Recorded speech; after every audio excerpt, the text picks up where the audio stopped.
Sebelum menikah, banyak hati yang mengembara dalam diam.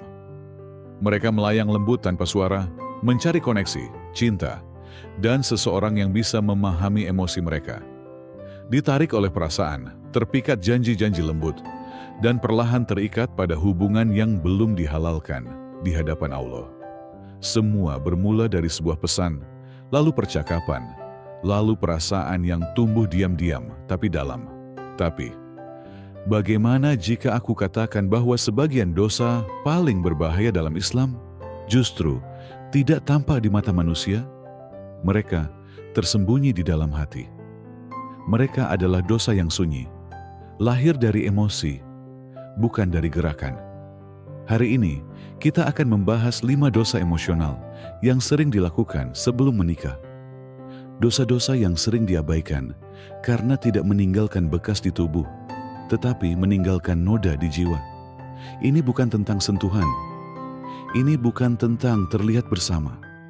Ini tentang apa yang terjadi di dalam pikiranmu, di dalam dadamu, dan di dalam niatmu. Ini tentang keterikatan emosional yang mengabaikan batasan syariat dan membuat hatimu mengejar seseorang sebelum Allah mengizinkannya. Tetaplah bersama saya sampai akhir, karena apa yang akan kamu dengar dalam video ini bisa melindungi hatimu dari patah dan bisa menyelamatkan pernikahanmu di masa depan. Yang lebih penting lagi, ini bisa menyelamatkan jiwamu dari kesakitan di akhirat. Nomor 1. Mencintai seseorang lebih dari mencintai Allah. Cinta adalah salah satu emosi terkuat yang bisa dirasakan manusia. Ia membawa kenyamanan, kehangatan, dan rasa keterhubungan. Tapi ketika cinta itu tumbuh lebih besar daripada cintamu kepada Allah, ia berubah menjadi bahaya tersembunyi. Kadang seseorang begitu terikat pada orang yang ia kagumi atau ingin dinikahi, sampai-sampai seluruh harinya berputar di seputar orang itu. Ia memikirkannya terus-menerus.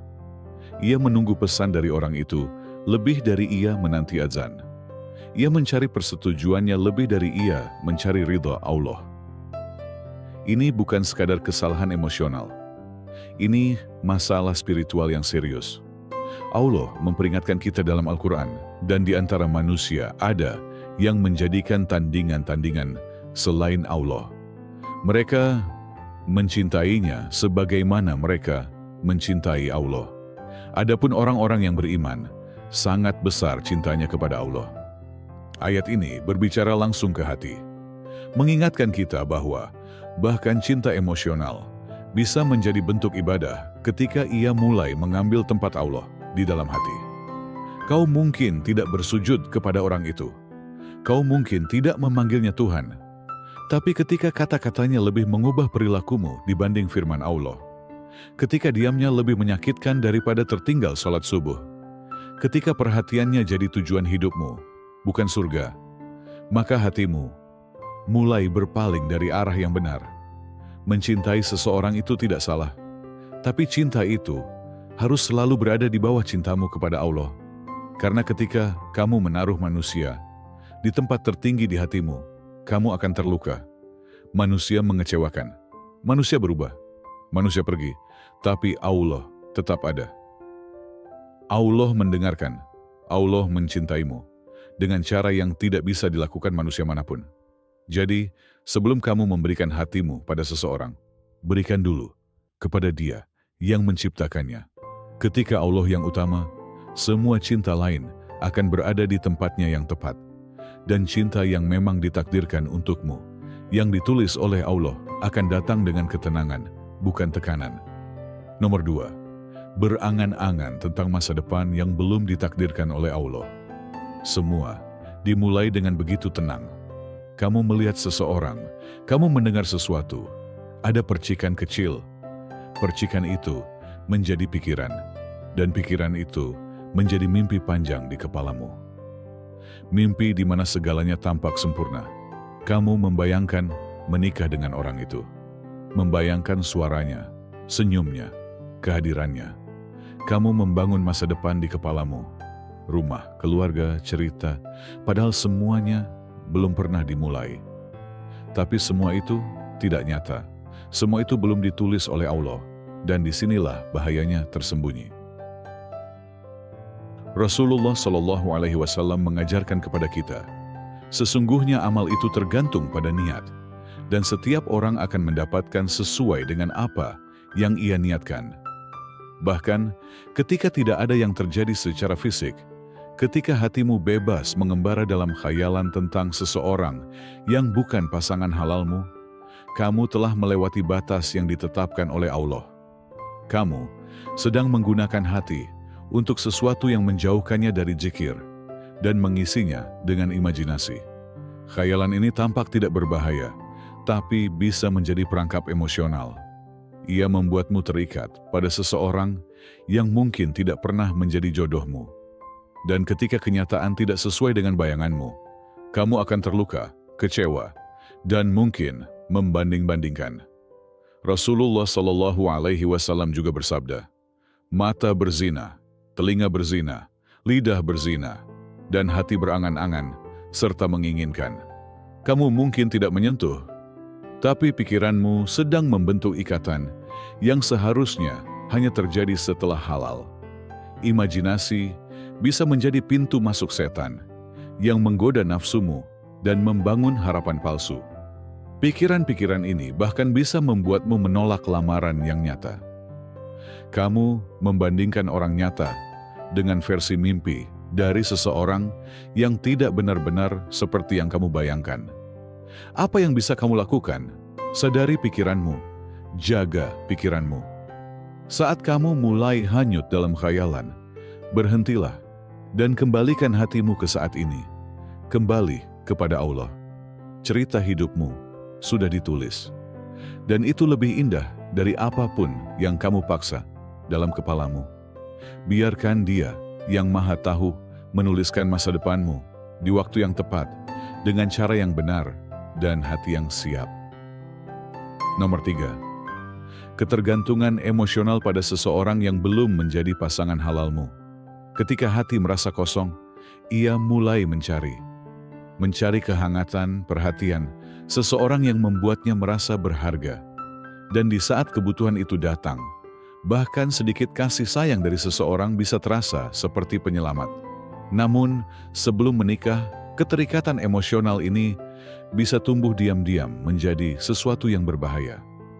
Ia dimulai dari kenyamanan, sebuah pesan yang kamu nantikan, suara yang menenangkan ketakutanmu, seseorang yang terasa seperti tempat aman. Tapi seiring waktu, dia menjadi sumber ketenanganmu, tempat perlindungan emosimu. Kamu mulai bergantung padanya untuk setiap keputusan. Kamu merasa tidak lengkap tanpa mendengar kabarnya. Kamu merasa butuh kehadirannya untuk merasa utuh dan berarti. Tapi ini peringatannya. Ketika kamu memberikan hatimu pada seseorang yang belum punya hak halal atasnya, kamu sedang mempertaruhkan hubunganmu dengan Allah.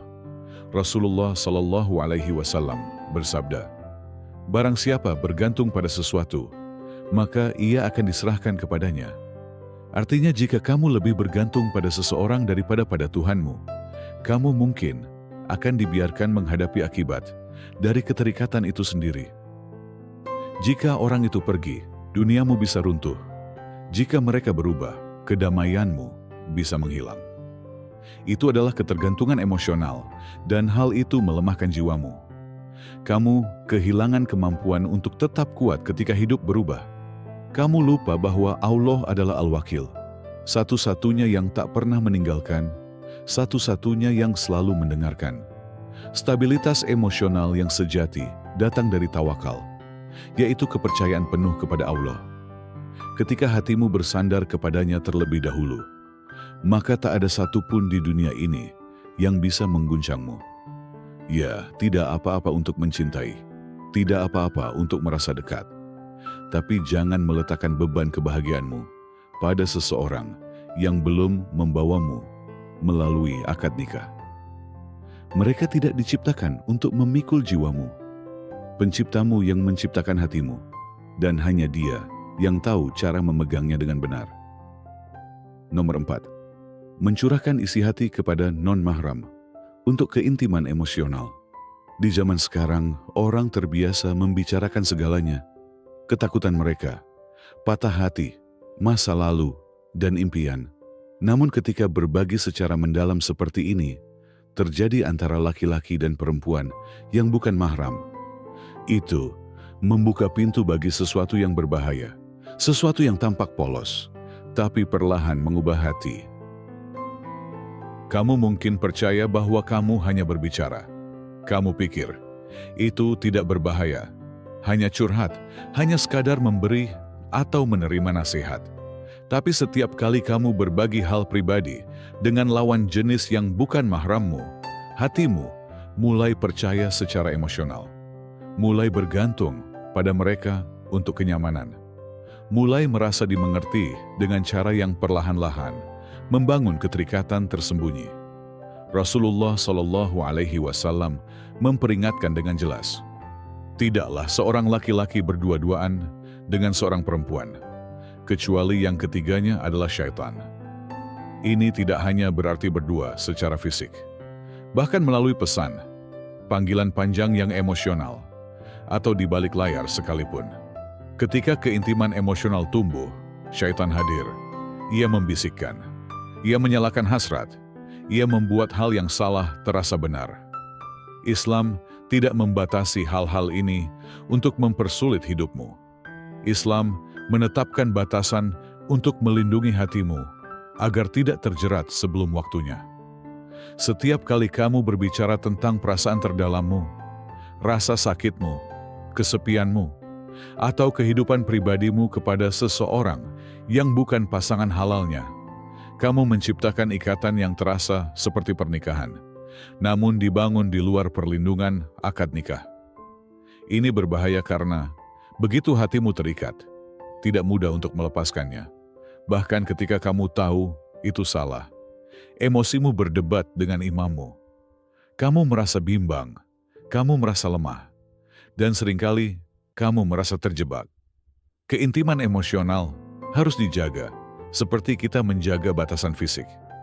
Seperti kita menutupi tubuh untuk menjaga kehormatan, kita juga harus menjaga hati untuk kesucian. Maka tanyakan pada dirimu, apakah kamu rela pasangan masa depanmu mencurahkan isi hati pada orang lain? Apakah kamu rela hati mereka terikat pada orang selain dirimu? Jika tidak, lindungilah dirimu dengan cara yang sama. Simpan bagian terdalam dari hatimu hanya untuk orang yang Allah tuliskan untukmu.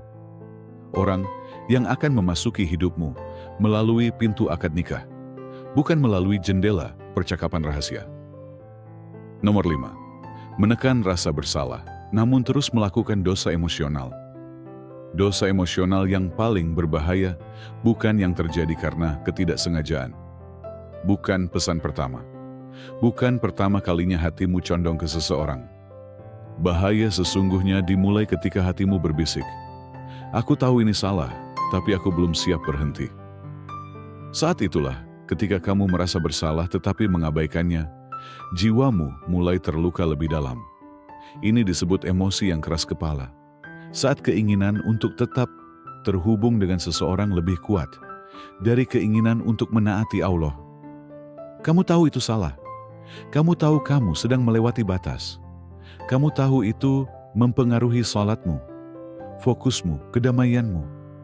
Tapi kamu tetap melakukannya karena rasanya enak, karena mengisi kekosongan, karena sudah menjadi kebiasaan. Namun ingatlah firman Allah dalam Al-Quran, sekali-kali tidak, bahkan apa yang mereka kerjakan telah menutupi hati mereka. Ketika kamu terus melakukan dosa emosional yang sama, setelah hati nuranimu memperingatkanmu, hatimu menjadi keras. Kamu mulai merasa semakin sedikit. Kamu berhenti menangis dalam sujud. Kamu kehilangan kepekaan yang dulu membuatmu rendah hati di hadapan Allah. Ini sangat berbahaya secara spiritual. Karena ketika hati menjadi mati rasa, bahkan nasihat yang paling menyentuh pun tak lagi menyentuh. Apa yang awalnya hanya keterikatan emosional kecil, jika dibiarkan, bisa berubah menjadi mati rasa spiritual total.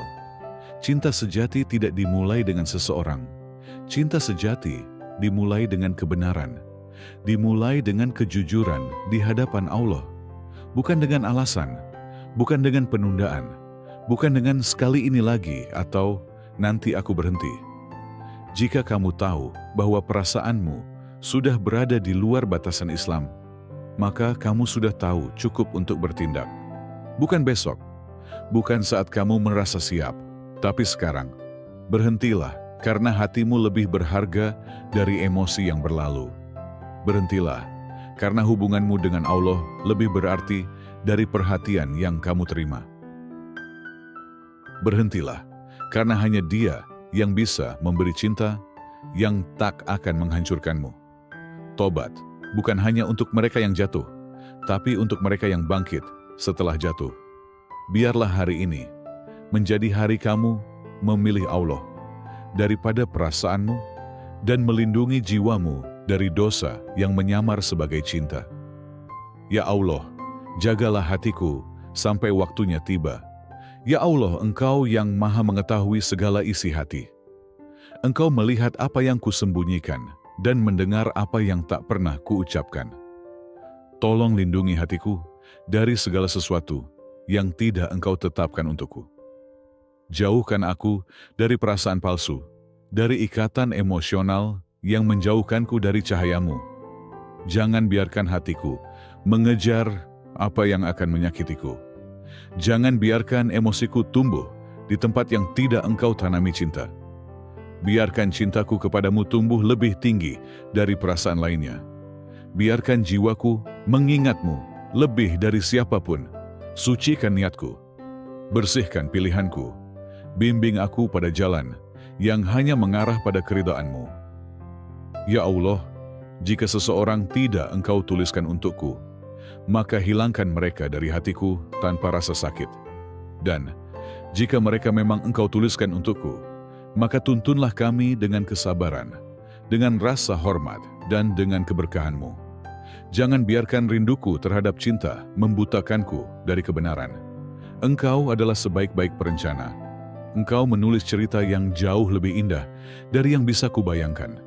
Maka aku menunggu waktumu, bukan dengan ketakutan, bukan dengan keputusasaan, tapi dengan tawakal penuh.